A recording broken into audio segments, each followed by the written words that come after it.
Olá, pessoal. Estamos aqui com o professor Manuel Eduardo Lima Machado, professor de endodontia, vive em endodontia, tem uma série de projetos importantes aí que eu acompanho já de longa data. E a ideia da presença do professor Machado aqui é conversar com a gente a respeito do seu percurso profissional. Então, o Machado vai contar para a gente como a odontologia acontece na vida dele e de que maneira esse percurso ele chega na endo até os dias de hoje. Fiquem atentos a isso. A primeira pergunta que eu te faço é querer saber como é que surgiu a odontologia na sua vida, de que maneira ela entra na sua vida. Bom, em primeiro lugar, muito obrigado, professor José Luiz Lage Marques, né, do convite que você fez para a gente. Eu acho que a minha vida é muito simples, a gente não tem nada mais significativo, mas eu acho que é muito importante a gente passar essa experiência, porque hoje em dia a gente tem muitas desexperiências, né, com a questão das mídias sociais, e às vezes elas confundem muito esse nosso aluno de pós-graduação, de graduação, que fica totalmente solitário. Bom, para mim, né, a odontologia surgiu como sendo uma coisa, buscar um caminho mais fácil, pela facilidade, claro, né? Então, isso por quê? Porque eu venho de uma família de grandes dentistas, né? O meu tio avô, Joaquim Ferreira Lima, introduziu a porcelana fundida no Brasil. Ele é nome do diretório acadêmico da PUC de Campinas. O professor Roberto Lima, ele fazia as aurificações, né? E trabalhava com elite dos pacientes, né? Com gente de muita posse, gente muito rica, uma odontologia maravilhosa, cara, né? Impactante, de primeiro nível, tudo mais. Então, eu fui lá fazer odontologia. Entrei na faculdade, antes de fazer odonto, conversei com ele, falou, você tem que fazer endo. Eu falei, então tá bom, tem que fazer endo. Estou aqui sob orientação. Entrei na faculdade de odontologia, escrevi primeira opção no vestibular odonto, segundo endo, entendeu? E até no dia que eu entrei na faculdade, no primeiro dia da aula, o coordenador do vestibular veio perguntar, porra, quem é que escreveu aqui, ó, a segunda opção endodontia? Eu falei, fui eu. E isso me modulou, né, durante toda a minha universidade, tá certo? Então, quer dizer, tudo aquilo que era relacionado à endodontia, eu estudava mais. Interessava, e pelo fato, era aquilo que eu ia fazer, entendeu? Então, aquilo me interessava mais. Então, quando você estuda, você entende, quando você entende, você gosta. Então, obviamente, né, eu não era nenhum aluno excepcional, era bom de endo, porque estudava endo, entendeu? E pronto, né? E dentro dessas condições, um aluno normal, mediano. E na faculdade, a gente teve como referência os professores de endo, né?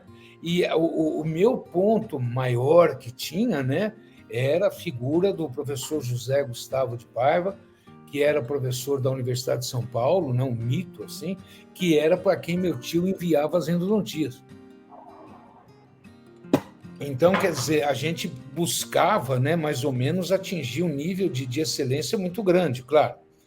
E assim foi na faculdade, e dentro da faculdade também apareceu, a gente desenvolveu uma atividade que eu acho que ela é importante, que ela vai se manifestar mais tarde para mim, e hoje ela compõe, né, os maiores projetos, que foi a fundação do Centro de Estudos, né, de Odontologia, porque naquela época era ditadura, não podia ter diretor acadêmico. Então, a gente fez o estatuto, montou o Centro de Estudos, eu fui o primeiro presidente, a gente fundou lá. Eu me lembro que na primeira reunião nossa dos estatutos, né, um amigo meu me convidou, me acordou e falou assim, Machado, a polícia está lá. Porra, a Assembleia dos Estudantes, a PM, a polícia estava tudo em volta. Foi todo mundo fichado, isso, aquilo. A gente só estava fazendo o estatuto do Centro de Estudos, né? Mas, enfim, a gente teve uma vida universitária muito intensa, né? Com toda essa vivência de morar em república e de participar disso, daquilo, tudo mais. Muito bem. Quem é que você se lembra de professores que puderam ter feito algum tipo de eu me lembro de professores, mas da endodontia era a equipe de endo, né? Que era o professor Sérgio Álvares, que era o professor Abílio, né? E basicamente, professor Sampaio, tá certo? eles é que ministravam lá. E eu prestei nessa faculdade porque tudo indicava que o Gustavo de Pai ministraria aula aí também, mas ele não apareceu, ele só a equipe basicamente foi, né? Então aí esses foram os meus modelos. Então eu terminei a faculdade, fui lá atrás do meu tio. Bom, tio, e aí, Azendo, como é que a gente vai fazer? Quem é que eu vou atender aí de paciente? Não. E aí falou, não, calma lá, você precisa fazer uma especialização. Eu falei, tá certo. Então eu fiz o estágio lá na disciplina de endo da USP, lá na Três Rios, e depois eu entrei no primeiro curso de especialização, que foi na OSEC, que o Gustavo e a equipe ministrava. No final da faculdade sempre tem aquela clássica folhinha que vai revertendo de 100 dias, 40 dias, 30 dias. É sempre um momento muito grande de agonia. Você já tinha essa expectativa, já tinha esse caminho que era ir trabalhar com o seu tio, no consultório do seu tio. Você já tinha já visualizado esse caminho. Tinha alguma coisa dentro desse sentido, entendeu? E tanto é que eu me lembro que um dos momentos mais aterrorizantes da minha vida foi uma prova de segunda época da cirurgia, que, cara, eu nunca colei na minha vida. Naquela eu colei. Na primeira colada o cara já me pegou. Eu falei para ele, olha, você não pode me segurar, eu sou casado, tenho filho. Eu casei no segundo ano da faculdade. Entendeu? Sou casado, tenho filho, eu estou acabando de vir aqui do treinamento da missa de formatura. Entendeu? Bom, os caras da cirurgia, né, falaram, não, vamos ver, vamos passar aqui pelo conselho, etc. Me seguraram até 2h30 da manhã, falaram, tá bom, vai, passo, pronto, vai, entendeu? Então foi meu momento de maior agonia. Agonia no final do ano. E aí você sai para fazer já o estágio na Endo. Isso, aí eu saí, fui fazer o estágio na Endo, lá na Rua Três Rios, né? E tentava fazer o máximo que desse ou que não desse, né? E tentava me aplicar da melhor maneira possível, tudo mais. E aí pintou a questão de que, poxa, a gente precisa fazer uma especialização, né? Para você, a faculdade, ela forma um clínico geral, entendeu? Então, você precisa fazer aí um curso de pós-graduação de especialização se você quiser usar aí espaços maiores. E eu tinha essa proposta já antes de entrar na faculdade, né? Sim. Então, procurei um curso de especialização, onde o professor Gustavo desse o curso de especialização. Foi na OSEC, naquela época, né? Só tinha curso de especialização na OSEC e talvez em mais algum outro lugar. Isso que ano foi? Isso foi há 40 anos atrás. Não sei. A gente está juntos há mais de 40 anos. A gente tem essa relação de convivência há mais de 40 anos. Eu fui presidente do diretório do João Ferreira Lima, na PUC de Campinas. Então, era meu tio. E eu não sabia que ele era teu tio. Então, os caminhos da endodontia, né? Aí, então, eu comecei a especialização. Naquela época, não sei quantos alunos tinham, acho que eram 22, alguma coisa assim. Terminei o curso de especialização, claro. Já tinha montado um consultório, né, mas esperando ainda a definição. Aí fiz Puta, essa é foda. Aí eu fiz um portfólio, né, e coloquei numa pasta todas as molduras com a radiografia de todos os casos clínicos, etc. Fui lá para o meu tio e dei para ele. Pronto, tio. Eu já fiz especialização, aqui estão os casos. Tá bom os casos. Falei, né? Não, onde é que é meu consultório? Onde é que é a minha sala? Porra. E então, né? O senhor está precisando de um endodontista, alguma coisa assim? Eu falei, olha, o Dado, que meu apelido era Dado, né? Endodontista todo mundo já tem. Tchau. E pronto. Entendeu? Eu na rua, com a malinha, com a pastinha de radiografia na mão, você está entendendo? E vamos começar a vida, né, cara?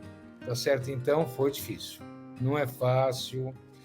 E eu acho que quanto mais independente você é dentro da tua vida profissional, melhor é para você, menos você depende dos outros. O consultório, eu tive consultório 30 anos, 25, 28 anos.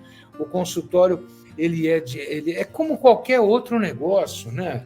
Entendeu? Então, quer dizer, a gente às vezes tem mania de meter o pau na odontologia. A odontologia foi minha mãe, a odontologia foi meu pai, entendeu?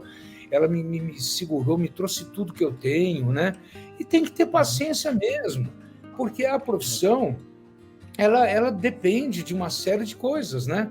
Então, aí eu montei um consultório, comecei a trabalhar, frequentava a PCD para ter relações profissionais, conhecer outros colegas, né? Socialização, né? Socialização. O clínico geral, modo de dizer, né? O clínico geral tem que frequentar o clube. O especialista tem que frequentar onde os clínicos vão, que é alguma entidade de classe, alguma coisa dentro desse sentido e tudo mais. É uma maneira de saberem o que você faz, né? Exatamente. Qual é a tua expertise, né? Exato. E a gente sempre gostou de dar aula, né? Então, eu me lembro... Essa é a segunda etapa, mas ainda continuo na especialização. A gente, como professor de especialização, sempre tem aquele questionamento, mas eu sou muito jovem, saí agora da faculdade, vou esperar mais um pouco. Como é que foi a especialização para você? Porque você é recém-graduado e foi fazer uma especialização. Como é que isso se transformou para você numa expertise, numa especialidade? Olha, não seria possível você fazer uma clínica razoável sem ter sido feito o curso de especialização. Porque eu acho que precisa ficar muito claro, né, que o curso de graduação, ele forma o clínico geral, né? Então, se o clínico geral souber fazer 50% das endodontias, ou uma boa urgência, já está muito bom, entendeu? Mas a clínica, ela te exige muito mais do que isso. Então, eu não consigo ver como a medicina não é, né? Não consigo ver a odontologia como clínicos gerais. E tem mais. Você falou uma coisa importante. Na minha época, precisava de 5 anos de formado para fazer especialização. Porque você vai ter mais experiência, você vai saber mais o que você quer, etc. Bom, muito bem. Com 5 anos de formado, sem fazer curso nenhum, recém-formado, você faz um número irrisório de endodontias. Se você faz o curso de especialização, em 2 anos, você faz mais ou menos o equivalente a 10 anos de endodontia de um clínico geral. Então, o que acontece? O especialização não só ele te traz mais conhecimento, ele te traz mais suporte e como você pode fazer muito mais casos, né? E aí, com o tempo, a chave, o mais importante disso é te gerar a autoestima, porque o conhecimento te traz a autoestima, né? Então, quer dizer, a falta de conhecimento te traz insegurança. E aí, tudo que você faz, né, você fica preocupado. Então, vamos supor, você faz uma endo. O paciente liga e fala, tá doendo. Tá doendo mesmo, cara. É assim mesmo, né? Vamos tomar isso, tomar aquilo, ou vai doer mais um pouco mesmo. Se isso é, por exemplo, para uma pessoa que não tem tanto conhecimento, portanto, autoestima um pouco mais baixa, nesse sentido, entendeu? Ela vai achar que ele errou em alguma coisa. E aí, Zé, eu acho que a grande importância dos cursos de especialização de qualidade, né? Porque hoje qualquer um pode ministrar especialização, mas o curso de especialização de qualidade que forma o profissional, o ser humano, que ensina a técnica, mas mostra, olha, a pessoa, você trata da pessoa, né? Você ensina comportamentos, você ensina posturas, né? Que é o mais importante. Técnica, 6 meses depois. E é o diferencial do especialista, né? O diferencial do especialista é exatamente a maneira de você se relacionar com as pessoas, a característica e capacitação de gestão, né? São coisas que certamente a faculdade não vai passar isso para você. Exato, o conhecimento do processo inflamatório, tipo, olha, vai doer, dói mesmo e é normal. Você fala para um paciente, vai doer, dói mesmo e é normal, ele pode não gostar muito, mas ele fala, bom, fazer o quê, né? Se você não tem experiência, o cara fala, ele errou em alguma coisa. Então, essa é uma diferença muito grande, né, que a gente tem dentro desse sentido. Mas, enfim, aí eu comecei a vida dura, né? Tá certo? De consultório, de tentar buscar convênio, de fazer endodontia no consultório de amigo meu, disso, e aí eu sempre quis fazer o mestrado, né? Lá na USP. Então, eu me inscrevi para fazer o mestrado. Isso você já estava com um consultório? Já era especialista e estava com consultório. E já dava aula na OSEC, junto com o professor Nelo Romani, etc. E na Camila Castelo Branco também. E você saiu da especialização, já foi para aula? Já fui, já fiquei estagiando, eu sempre gostei muito, né? Eu sempre escrevia trabalho de tema livre em CIOSP, em congresso. Eu acho que é uma janela muito boa, você está entendendo? Né? Eu me lembro, por exemplo, que a minha monografia de especialização, mas aí foi uma jogada do meu grande orientador, que foi o professor Adalberto Pesce. Esse foi o cara que ficou comigo mesmo mais tempo, orientou mais, tudo mais.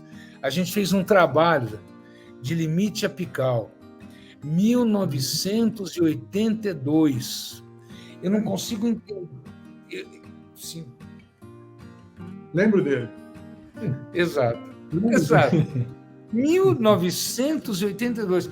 Às vezes a gente chega hoje e a gente fala, ó, eu acho que a odontologia ela tem um problema de memória ou de falta de cultura. Quando você vai fazer uma pesquisa, eles falam para você levantar os últimos 5 anos. Eu acho que os últimos 5 anos ficaram na cabeça das pessoas e elas esqueceram tudo que a odontologia já fez. Então você vira e mexe, é irritante como os temas voltam, temas que já foram debatidos, concluídos e terminados, eles voltam, a perda de tempo nisso é uma coisa muito grande. E a gente fez aquele trabalho, né, de instrumentar no zero e obturar no zero, e a gente viu que os cones saíam para fora. E o doutor Adalberto Pesce chegou e falou assim, vai ter um simpósio lá no CIOSP, né? Vai o Mário Leonardo, o Zé Gustavo de Paiva e lembra o Milano, Nicolau Fonseca Milano, lá do Rio Grande do Sul. Nicolau Fonseca Milano, do Rio Grande do Sul. Manda os seus slides para eles. Falei, tá bom. Mandei, fui assistir. Os 3 mostraram o slide. No final, eu não sabia se eles iam bater, filha da mãe, mandou para todo mundo, você está entendendo? Mas eles não me bateram e o reflexo foi muito bom. Então, a gente sempre aproveitou esses momentos, porque no CIOSP, nos congressos, né, não precisa ser, por exemplo, conferências magistrais. Pega um caso clínico legal, entendeu? Que você fez lá. O caso clínico também, é o que a gente fala para os alunos, não precisa ser um molar com 8 canais. Pode ser algum caso que, naquele caso em especial, você teve uma particularidade, uma variável, entendeu? Isso vai colaborar para muita gente. E eu acho que isso me ajudou muito. Eu acho que eu soube aproveitar isso muito bem, entendeu? E o mestrado? Primeiro exame do mestrado. Fui lá, né? Morrendo de medo, etc. Isso, aquilo, tudo mais. Aquela coisa. Manezinho, né? Assessor do Gustavo, né? Ó, Machado, você não vai entrar não, porque é a vez da Beth. Ela já está na disciplina faz tempo, entendeu? Então, você não vai. Tá bom, então, né? Fui embora, tá certo? Não entrei, né? Esperamos isso, aquilo, tudo mais. 2º ano. Machado, olha, você precisa... ainda não dá, isso, aquilo, o teu inglês não tá bom, não dá para você entrar. Fui embora. Eu fiquei puto, eu não prestei mais. Não prestei mais, entendeu? Todo mundo entrava, só que eu não entrava, porra. Né? Até pensei, será que se eu entrar no mestrado eles vão achar que vão perder indicação de renda, alguma coisa assim? Mas não, a cabeça da gente, né? Que fica voando, né? Aí vai procurando alguma justificativa, aí eu não me inscrevi mais. Aí me ligaram lá no consultório. Você não vai fazer mestrado? Falei, pra quê? Para pagar mico lá de novo? Você tá, pô, persistência, né? Vai lá se inscrever. Tá bom, fui lá me inscrevi. Cheguei lá no dia, 40 pessoas para 4 vagas. Eu falei, puta, vamos ver a desculpa desse ano, né? Mais uma vez. Mais uma vez. Aí o Antoniazzi entrou na sala de aula lá, Manuel Eduardo de Lima Machado. Eu falei, porra, o que é agora, né? Entendeu? Você está liberado do exame. Em vez de 4, são 3 vagas. Pronto. Eu falei, boa, graças a Deus. Entrei. E aí, Zé, e a gente foi, né? Aí a gente começou a trabalhar junto também, veio a possibilidade de ser professor contratado lá, a gente ficou bastante tempo, e eu fiquei durante esse tempo, né? Quando possível, com cursos fora, quando possível, por exemplo, trabalhando na clínica, etc. E a gente foi montando aí a nossa carreira universitária, que foi baseada em persistência, cara. Sempre tudo foi difícil. Eu acho o seguinte, uma das coisas que a gente poderia falar, que eu aprendi ao longo desse tempo, são alguns fatos. Em primeiro lugar, conhecimento não é sinal de inteligência. A gente viu muita gente com conhecimento, mas com comportamento, com inteligência emocional, zero. Então, a gente não deve confundir essas coisas, não, entendeu? Segundo lugar, é a questão de que não existe outra alternativa a não ser persistir. E dentro dessa persistência, eu tive uma questão que eu, por exemplo, que para mim foi muito importante, né? Que é a questão do planejamento versus expectativa. Muito bem, eu tenho que planejar um desenvolvimento dentro da minha carreira, ponto, acabou, beleza. Só que eu não posso colocar data, entendeu?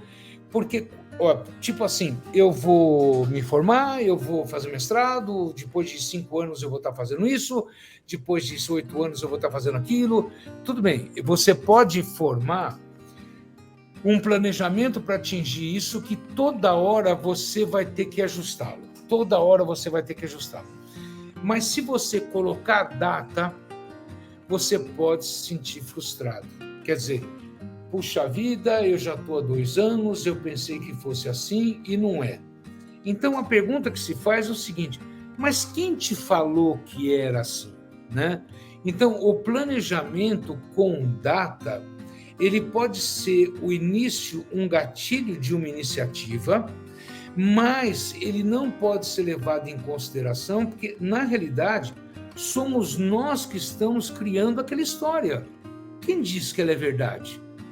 Então, planeja, insista e deixa que o resto acontece naturalmente. E aí você busca suas atividades, né? Eu também entendo que toda vez que você coloca data, essa expectativa se transforma numa meta, né? E aí você pode ter a frustração. E aí, se você não atinge, frustração. Exato. Eu acho que o legal é você estar em paz com a tua consciência, né? Eu estou fazendo tudo o que eu posso. Ponto. Eu não posso mais fazer nada. Estou dando o meu melhor, né? Exato, e pronto. Estou dando o meu melhor, não o melhor dos outros, né? O melhor que você pode. Isso. E uma coisa, Zé, que isso fica muito claro, né? Por exemplo, para mim, não existe erro. Se você errou e você refletiu e aprendeu, é ponto positivo, é crescimento. Se você errou e começa a buscar a culpa nos outros, então aí você vai errar novamente, e cada vez a porrada é maior. Então, eu acho que a gente tem que levar isso com mais a vida profissional, com mais alegria, com mais leveza, você está entendendo? Faz o que você tem que fazer e pronto, e acabou. E as coisas vão acontecer, tem coisa que vai dar certo, tem coisa que vai dar errado. Faz parte. Fazendo o que você gosta, né? Do jeito que você sabe fazer melhor. Mas deixa eu te perguntar uma coisinha. Você já falou da especialização, mas eu tô aí tentando visualizar um recém-formado que está ouvindo o nosso bate-papo. A prática clínica, a docência, ela tem, por exemplo, partes que devem ser avaliadas, ou partes iguais, ou 30%, 60%. Como é que você entende que isso pode fazer bem para as pessoas? A vida do consultório, a vida do mocho, ou a vida só da docência? Eu vou entrar, vou virar um monitor, eu vou fazer um mestrado, vou ficar fazendo a minha vida na faculdade. Fala um pouquinho sobre isso, porque muitas pessoas saem da escola, e às vezes nem saem, ficam na escola, né? E não fazem a prática. Não que isso seja errado, né? Não, Vai no entendi. prazer, no gosto de cada um, né? Eu vou falar uma coisa e vou falar também o que é que eu fiz dentro dessa questão, né? Que é o seguinte: o meu filho fez odonto, os dois fizeram odonto, e uma advogada, os dois fizeram odonto. E um exemplo, né? Ô pai, você acha que eu devo fazer mestrado? Né? Aí eu virei para ele e falei assim: mas você detesta estudar. Não é verdade? Isso eu não gosto. Mas eu faço, se for o caso. E dar aula, pelo amor de Deus. Eu falei, gente, vem cá, vamos entender uma coisa, né? O curso de mestrado é para formar professor. Por isso que existem cursos de mestrado mesclados por aí que eu não vejo de forma alguma eles atingirem um processo lógico. Como formar um professor. É como formar um professor. Então, no curso de mestrado, vai ter algumas aulas de alguns simpósios, alguns debates, mas vai ter metodologia de ensino, como é que eu preparo o material didático. Eu tô formando um professor, né? Tanto é que quando eu estou numa banca, quando a gente está numa banca e a gente vai avaliar um candidato de mestrado, a dissertação, não as teses, a dissertação dele, a gente avalia da seguinte maneira, não é? Olha, ele caminhou muito bem pela revista da literatura, ele sabe levantar trabalho.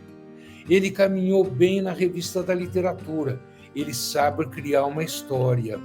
Ele discutiu bem o material e método dele, então ele sabe se transmitir informação. É isso.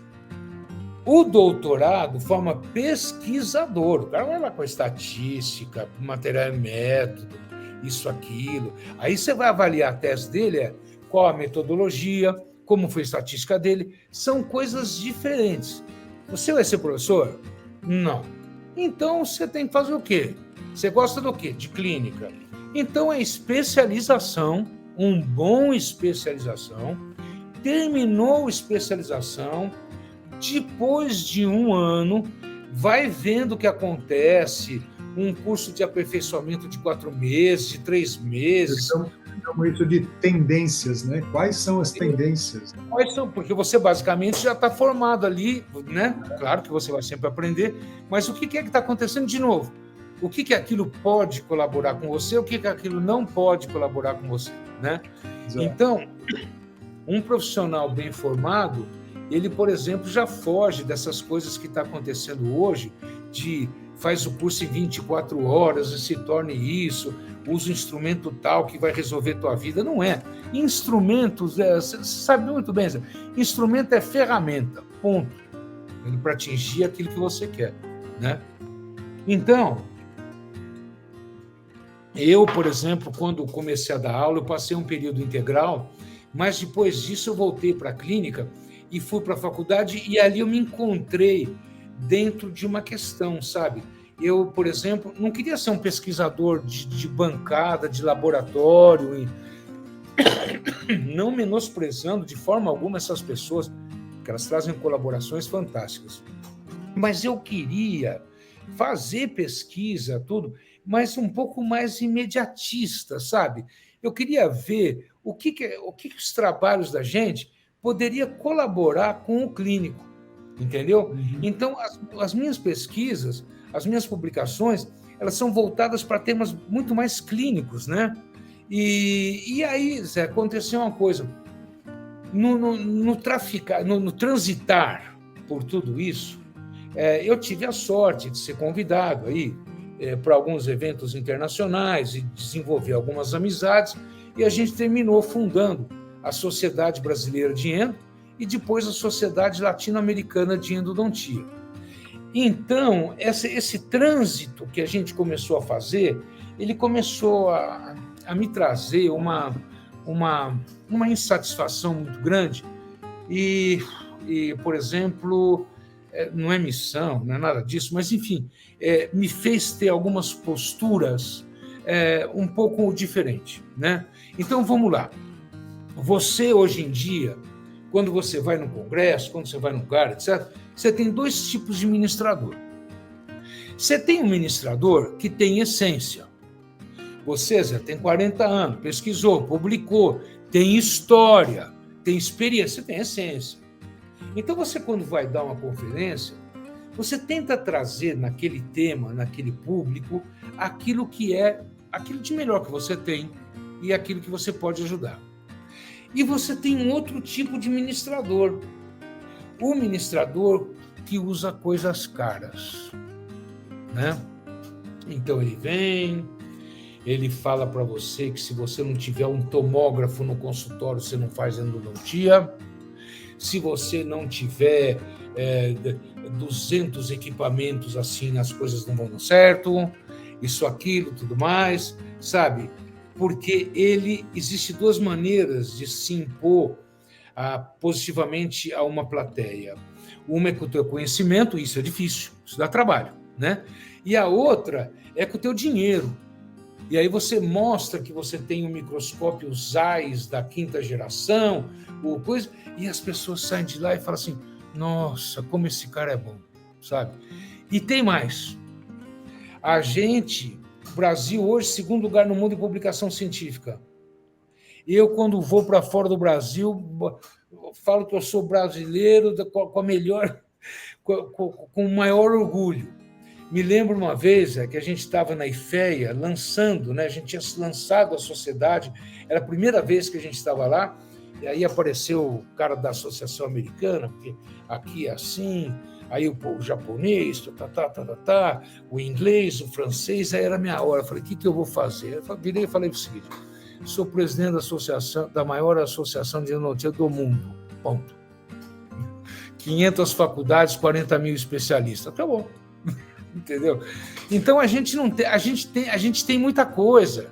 A gente não tem que ficar babando americano, isso, aquilo, tudo mais. E a gente tem que tomar muito cuidado de você transmitir informação para o cara que está lá, sabe, atendendo o paciente.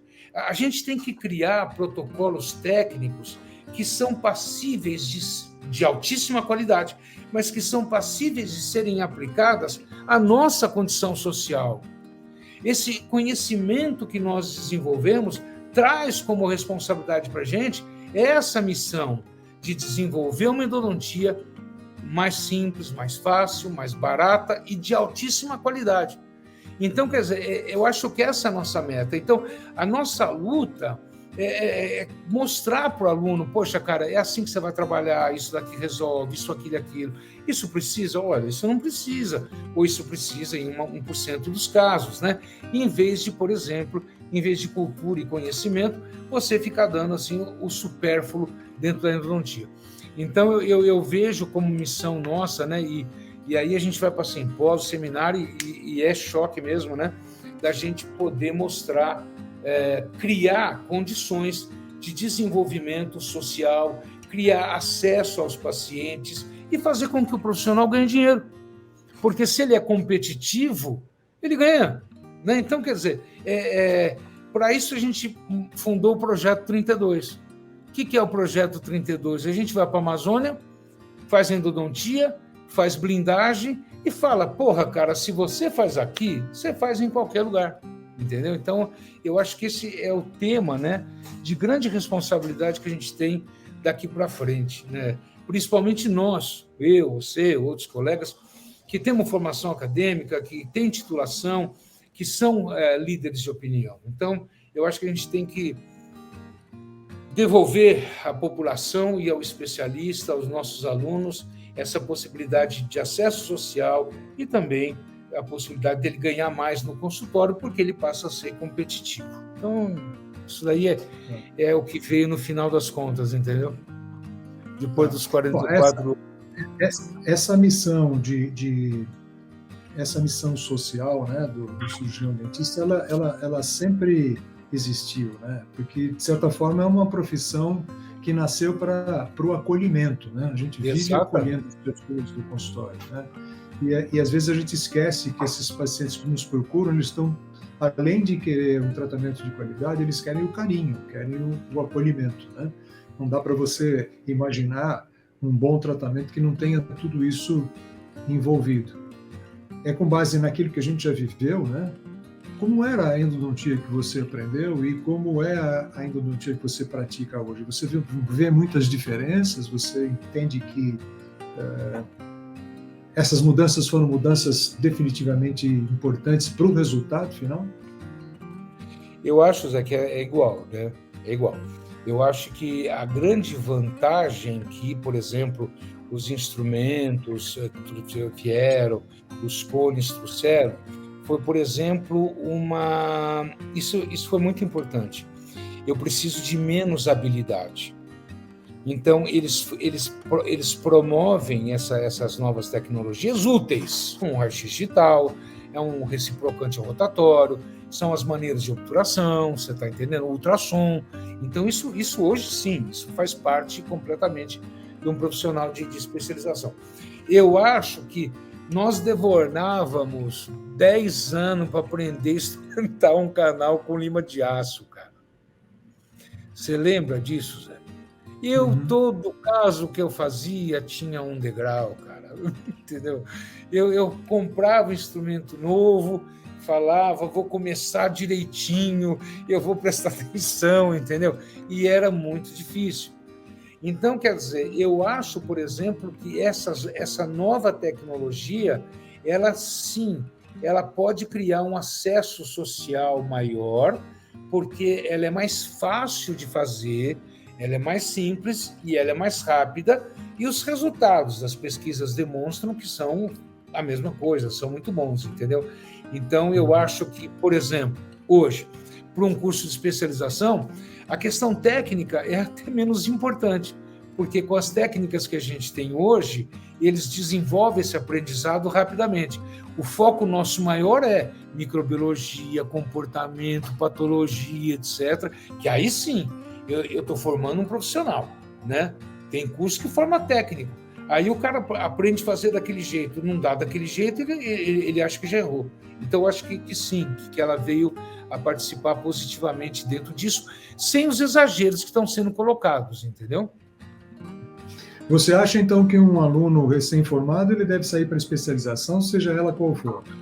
Você acha que hoje é importantíssimo que esse conceito seja o conceito de aumentar o volume de conhecimento dele?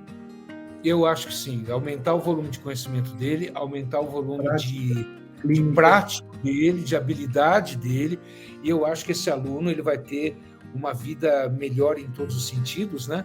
Não só no sentido de estar apto a enfrentar vários desafios, como também ter mais segurança naquilo que ele faz. Entendeu? Eu acho que sim, eu acho que é fundamental. E você vê, né, na medicina é desse jeito. O cara sai e já vai fazer a área dele, etc., tudo mais. Eu acho que sim. O que você poderia dizer para esse pessoalzinho que está saindo agora? Quais seriam as mensagens importantes ou a mensagem importante para esse pessoal que está saindo da faculdade agora? Olha, além de tudo que você falou, né? Porque você falou um negócio extremamente importante. Você falou, cara, segue o jogo, né? Segue a tua linha. É uma profissão. Nós podemos dizer, né? Os dois, né? Nós sobrevivemos da nossa profissão, porque a gente olhou para a profissão como um caminho sem volta. Hoje, esse caminho ele é muito mais fácil do que na nossa época, né? Eu conversei há pouco tempo atrás com a Patrícia Bela Costa. A Patrícia saiu do consultório recém-formada e foi para a Colgate e fez a vida dela de odontologia como uma gestora de programas de saúde em odontologia. Então, na nossa época, isso era muito difícil acontecer. Você trabalhar numa empresa, né, com toda a expertise que você levava como um graduando, né? Mas quais seria o conselho? Olha, eu acho que a questão é o seguinte, faz o que você gosta, né? Tenta fazer o melhor de si e as coisas vão acontecer. E uma outra coisa, ética, e ética, porque existe o amanhã, né? Se você acha que você vai fazer alguma coisa errada agora e vai ficar tudo bem, vai ter o amanhã, né? Então, foco, ética e persistência e se divirta. É isso aí, Zé. Cara, estou muito feliz em te ouvir. Acho que eu nunca te ouvi tanto tempo, né? Não. Sem falar de endodontia. É verdade. Porque é verdade. eu acho que o mais importante dessa conversa nossa hoje foi, além da informalidade, foi a verdade. Né? A verdade. Que é exatamente o que aconteceu com a sua vida. Tenho certeza que ela vai motivar, ela vai inspirar, né? Principalmente para aqueles que já tiveram ou ainda têm aquela vontade de desistir. Desistir é a coisa mais fácil do mundo, né? Ah, sim, e vai para onde? É tudo igual. É tudo igual. Isso é importante. É importante a gente entender que a motivação, né, dentro da gente vai depender da persistência, da resiliência, do estudo, da formação, da capacitação, da especialização. Esses são os valores. E você começou dizendo isso. Se eu não sei, eu não gosto. Né? Se eu não sei, eu não gosto. Então, saiam para saber o mais rápido possível. Zé, muito obrigado pela oportunidade da gente bater esse papo aí. Eu achei fantástico também. E olha, parabéns pela tua iniciativa, que é aquilo que a gente fala, né? A nossa profissão não é instrumentar canal e obturar canal. A nossa profissão é tratar de seres humanos, tanto os alunos quanto os nossos pacientes, entendeu? Então, eu acho que essa visão ela é extremamente significativa e ela deve ser inserida cada vez mais nos cursos, nos comentários, nos congressos. E eu agradeço muito aí a oportunidade e me sinto extremamente honrado de você ter me convidado. Eu que agradeço. Obrigado. Beijo, querido. Fica bem. Beijo. Obrigado. Tchau, tchau.